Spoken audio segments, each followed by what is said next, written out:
안녕하세요. 치타야 책방의 박재현 또 가츠교입니다. 대표님, 진짜 오랜만에 뵙습니다. 예. 어떻게 잘 지내셨어요? 예, 잘 지내고 있습니다. 저희 치타야 책방을 좋아하시던 그 많은 분들한테 정말 죄송한데요. 저희가 개인적인 사정 때문에 그 영상이 업로드가 되지 못했어요. 이번에 이 영상을 하면서 저희가 이제 시즌 1을 12번째 올리는 걸 마지막으로 하기로 했는데요. 그래서 일단 시즌 1은 좀 마무리를 하고 시즌 2는 앞으로 어떻게 할 건지에 대해서 대표님과 좀 더 의논해서 진행하도록 하겠습니다. 네. 대미를 장식할 시즌 1의 12번째 책은 대표님께서 이제 도전적인 책을 선택하셨습니다. 82학번이죠. 82학번들의 혁명 노름, 이렇게 되어 있습니다. 그죠?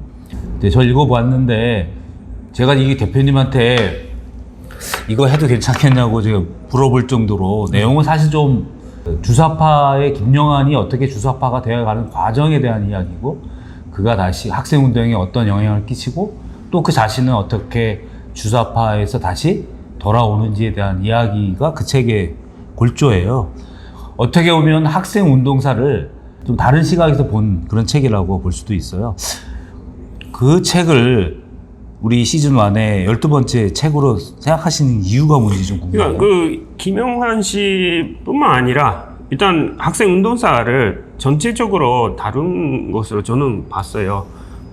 70년대까지는 그 독재 반대였고 80년대가 돼서 공산주의 운동이 들어왔고 86년도부터 주사파들의 운동이 됐다든가 그렇게 하면서 어떻게 그 사상이 들어왔고 어떤 식으로 전개가 됐고 그분들의 생각이 어땠던가 하는 것을 자세히 물론 그 대표적인 사람의 그 경험을 중심으로 해서 이야기를 하는 내용이지만 파악하기가 쉽지 않습니까?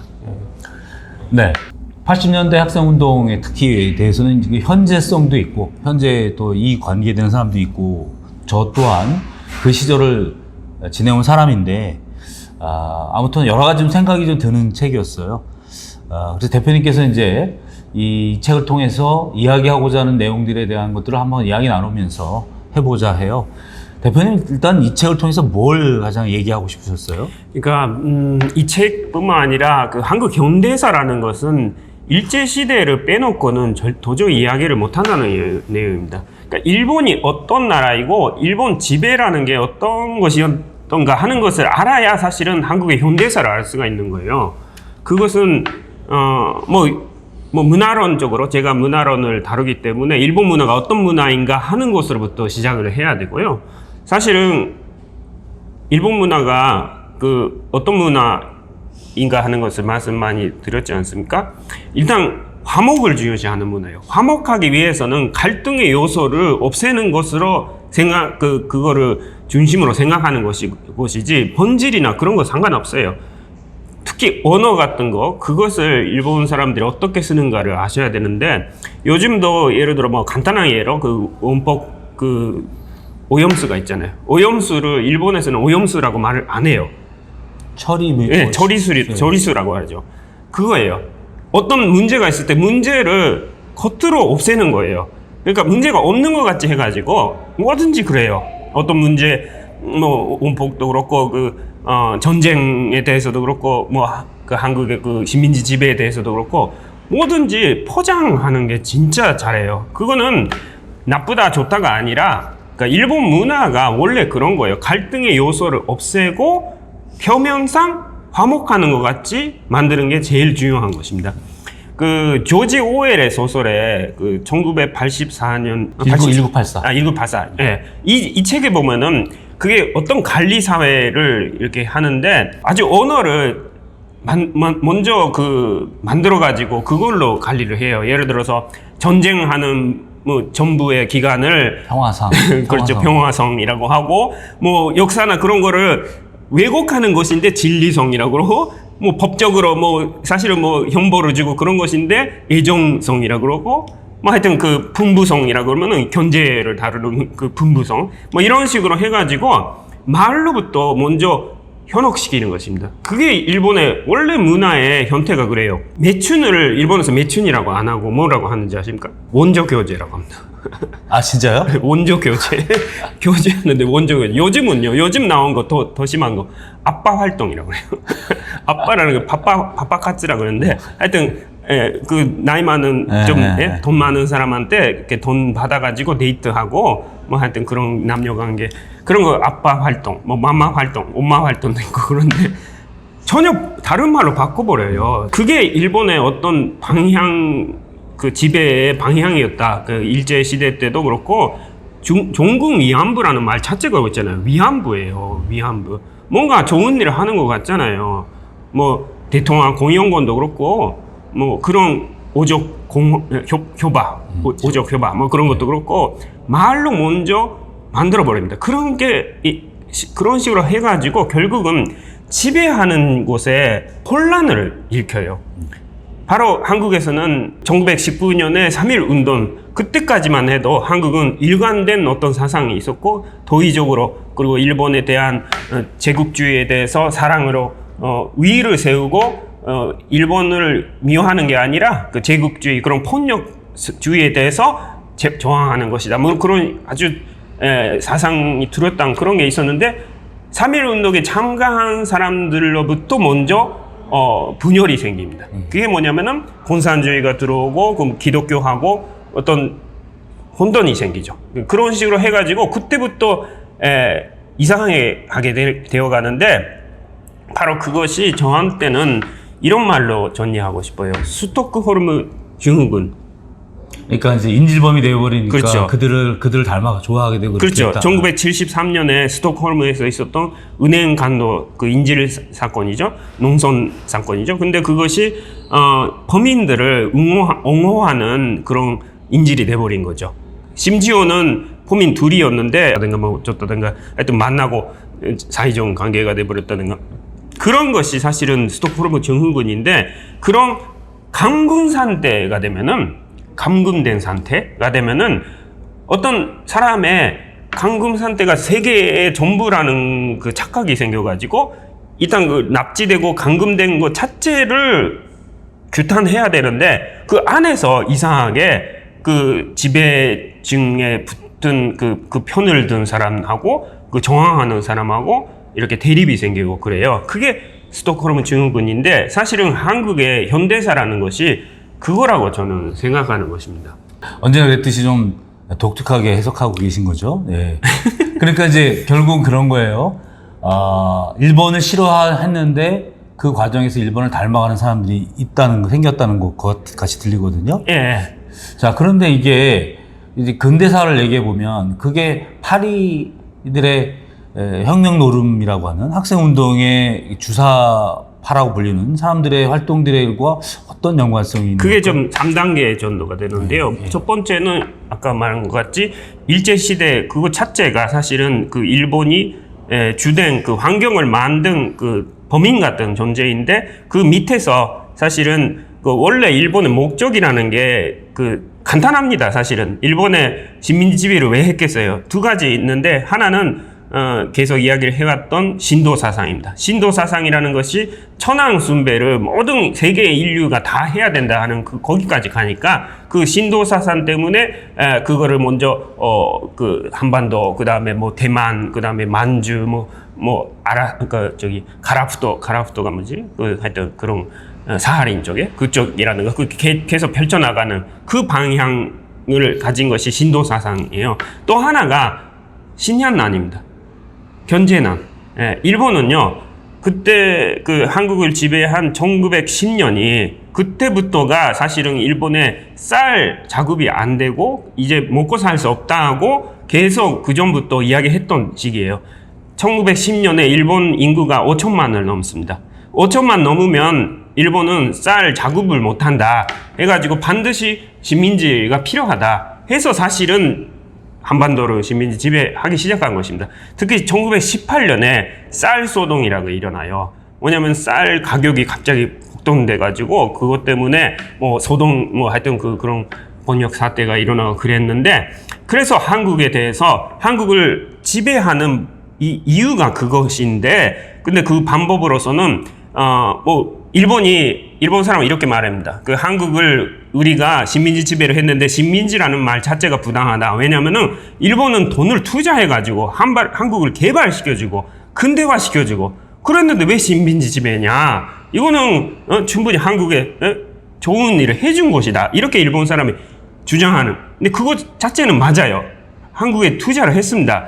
도로 갈고 뭐 절도 갈고 뭐 그 바다 항만 같은 거를 만들고 그리고 그 경제 금융도 그렇고 화폐 경제도 그렇고 그런 그 재정적인 그런 그 경제 시스템을 다 만들고 그 자체를 만든 건 사실이에요. 근데 그 목적이 바로 일본의 경제적인 곤란한 그런 입장을 해소하기 위한 목적이었다는 거죠. 그래서 한국에 단일 재배를 강요시켜요. 단일 재배라는 것은 쌀만 농사 짓게 하는 것입니다. 다른 모든 거를 안 하고 쌀 단일 재배로 해가지고 나머지는 그 얀잠이라고 하죠. 그 얀잠하고 그리고 면화를 그 세 가지 정도를 한국에 강요를 시켜가지고 그거를 하기 위해서 항만을 만들고 뭐 절도 만들고 쌀을 이렇게 수출을 하고 그래서 한국에서는 1925년부터 사실은 그 식량난 때문에 한국 사람이 먹고 살 수 있는 그 쌀이 없는 거예요. 원래가 한국은 일본의 강우량이 일본의 절반 정도밖에 안 됩니다. 비 내리는 그런 양이 일본보다 훨씬 적어요, 한국은. 쌀 자체를 한국 사람도 잘 먹고 살 수 없는 그러한 입장이었는데, 일본에 다 수출해 가잖아요? 물론 뭐, 이거는 자유경제로 뭐 수출을 했다, 뭐 이렇게 말하지만, 필요한 걸 다 수출해 가는데 어떻게 해요? 그래서 1925년부터는 한국에서는 자기들이 쌀을 판 그 돈으로 가지고 작곡을 다른 나라에서 수입해 가지고 먹었어요. 그러니까 25년부터 그리고 해방 때까지 한국은 거의 그 일본에서 말하면 패전 후에나 있었던 그 기아 상태가 계속됩니다. 일본이 한국에 투자했다, 뭐 근대화시켰다 말은 그렇지만 그 한국 나라 자체는 다 근대화된 건 사실이지만 한국 사람들은 그렇게 가난했어요. 제가 이제 읽었던 그 해방 전사의 인식이나 책에 보면 그 쌀의 그 재배 면적이 늘지 않는데 미국은 엄청난 속도로 그러니까 일본을 보내는 수출량이 늘어나요. 그러니까 돈이 그대로일 텐데 미국이 수출이 이만큼 많이 일어난다는 얘기는 쌀이 없다는 얘기고. 그렇죠. 그러니까 그걸 아마 이제 안주나 이런 쪽에 쌀인지 소나무 껍질을 먹었다든가 뭐 흙을 먹었다든가 그런 이야기가 그때 당시 나와요. 계속. 그러니까 일본 사람은 한국에 와가지고 많이 돈 벌고 그랬습니다. 그거는 그러니까 요즘 그 반일종족주의라는 책이 나왔잖아요. 이영훈 교수. 예, 그 우파 경제학자들이 왜 그런 책을 쓰냐면은 지금 그 미국에서 뭐 한국의 뭐 그 경제를 작제한다든가 그런 주장을 하는 자익적인 그쪽 논조에 대항하기 위해서 사실은 뭐 자본주의는 다 자유경제이기 때문에 그냥 정당한 것이다. 그렇게 서로 돕고 살기 위한 그런 것이다. 그래서 미국하고 그런 관계가 없다. 미국의 뭐 제국주의 뭐 그런 말 하지 말라 하는 그 나머지 그런 주장을 하는 나머지 일제시대 때도 자유경제였기 때문에 일본은 나쁘지 않았다. 그러니까 식민지 지배 자체는 어떤지 모르지만 그때 당시 자유경제가 자본주의가 제대로 이루어졌다. 그렇게 말하고 있는 거예요. 틀렸잖아요. 사실은 재정이라는 것 그리고 뭐 경찰 뭐 그런 그 군대라든가 그런 힘 그런 전치로 얼마든지 착취는 가능한 것입니다. 경제 뭐 시장 원리 자체는 물론 뭐 그런 객관적인 것이라 하더라도 충분히 전치로 그러니까 그 나라의 어마어마한 그 재정을 어디다가 쓰는지 마음대로 생각할 수가 있고 은행 같은 데에서는 한국 사람한테는 돈을 안 빌려주고 일본 사람한테만 아주 금리도 낮게 빌려주고 아주 쉽게 빌려주니까 그때 일제시대 때 삼천리라는 잡지가 있었는데 거기에 나오는 그 글 중에 일본 사람은 겉으로는 여러 훌륭한 직업을 다 갖고 있는데 뒤에서는 같은 하나의 직업을 갖고 있다. 그게 뭐냐면은 돈 빌려주는 그거였다는 거예요. 사채업체였다는 거예요. 왜냐하면은 일본 사람한테는 그 이자가 낮게 빌려주니까 그걸 빌려받아가지고 한국 사람은 비싼 이자를 내야 되니까 그거를 좀 그거보다는 싸게, 그거보다는 좀 낮은 금리로 그 이자로 이렇게 빌려주는 겁니다. 그러면 한국 사람도 좋아하잖아요. 고마워하잖아요. 그러면서 일본 사람은 뭐 일 안 하고 그냥 노동 안 하고 그 돈을 벌고. 그러니까 일본 사람은 그때 당시 한국에 와가지고 아무 노동 같은 거 안 해도 되는 거예요. 그 집에는 그 가정부가 있고 그 일본에서는 도저히 하지 못했던 생활을 한국에 오면 할 수가 있었다는 것입니다. 그래서 그때 당시 한국 사람들이 일본으로 일하기 위해 가니까 놀랬다는 거예요. 일본 사람이 만노동하고 있다. 일본 사람이 짐을 나르고 있다. 일본 사람이 이렇게 힘을 쓰는 노동을 하는 것을 한국 땅에서는 도저히 못 봤다는 거예요. 그러니까 일본 사람도 노동을 하는구나. 이렇게 놀랄 정도로 한국에서는 일본 사람은 그런 식으로 해가지고 착취죠. 그러니까 그 지배층에 다 있었다는 것입니다. 근데 그런 가운데서 이게 자본주의다. 한국 사람들은 그렇게 생각한 거예요. 당연히 거기 공산주의가 들어올 수밖에 없죠. 아무리 봐도 착취고. 근데 사실은 그게 경제가 문제가 아니라 정치였다는 것입니다. 지배하는 그 시스템, 그 자체가 일본 사람한테 특히 그 헌병 정치를 했잖아요. 군대가 사실은 2개 사당 주둔하게 돼요. 2개 사당이면 2만 명.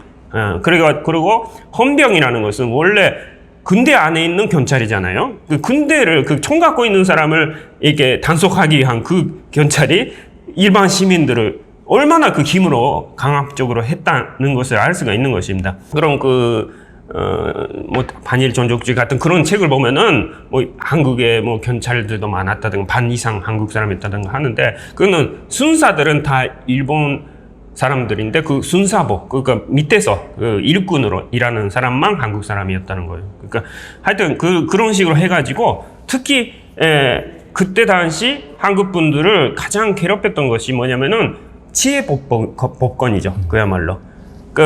뭐 강화도 조약부터 일본 사람이 아무리 한국 사람한테 나쁜 짓을 해도 아무런 그 제재를 받지 않고 거기에 저항하는 한국 사람들이 오히려 잡혀가고 그래요. 그러니까 그때 당시 일제시대 때 자료를 보면은 뭐 아주 비싸다 하면서 싸게 하라. 근데 안 된다 그러면은 때려줬다. 뭐 그러면은 싸게 됐다든가 그런 식으로 하고 있는 그 기사들이 많아요. 그러니까 뭐 경찰이나 그런 것도 다 일본 사람 편을 들고 그런 식으로 강압적으로 한 건데 결국은 그거를 가지고 자유경제다 뭐 이런 식으로 하니까 당연히 공산주의라는 것이 진리다 이렇게 생각할 수밖에 없죠. 네, 그게 이제 그 25년 이후에 굉장히 탄압이 일어나고요. 네. 그다음에 말씀하신 것처럼 일제의 탄압이 심해지니까 이른바 말하는 우익 진영, 민족주의 진영은 일정한 타협이나 또는 그 탄압에 굴복하게 돼요. 그렇죠. 그러면서 이제 그 일본의 이 혹독한 식민지 탄압에 저항하는 사람들은 아까 말씀하신 경제적인 그런 빈부 차이라든가 착취에 분노하는 사람들 기초로 해서 그러니까 공산주의 운동이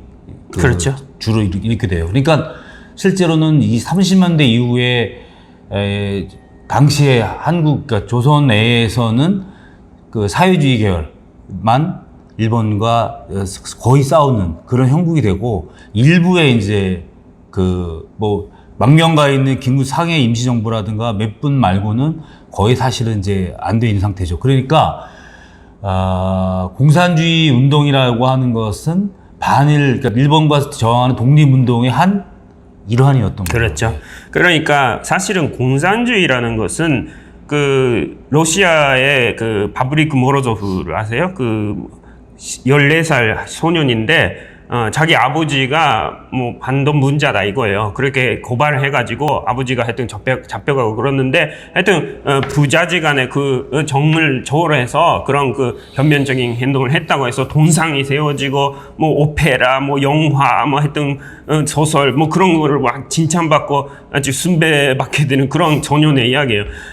아버지를 고발하는 이거 한국 문화하고 너무나도 정반대예요. 이거는 한국 사람이 유교도 그렇고 가족주의 그런 사회에서 도저히 받아들이기 어려울 수밖에 없는 공산주의가 왜 들어왔겠어요? 그것도 3.1 운동을 한 그 종교인들, 그 기독교인들이 주가 됐었고, 뭐 동학이라든가 그런 사람들 가운데서 어떻게 그 3.1 운동 참가자들 가운데서 그 박헌현도 그랬잖아요. 뭐 하여튼 그런 분들이 이 제국주의하고 싸울 때는 그거를 극복하기 위한 이론이 공산주의밖에 없었던 것이고, 그리고 실제로 일본의 그 자본주의라고 하는 그 제국주의라고 하는 그 방식을 보니까 그 논리가 맞고도 뭐 완전히 맞는 거예요. 그런 식으로 해가지고 당연히 그게 들어올 수밖에 없었다.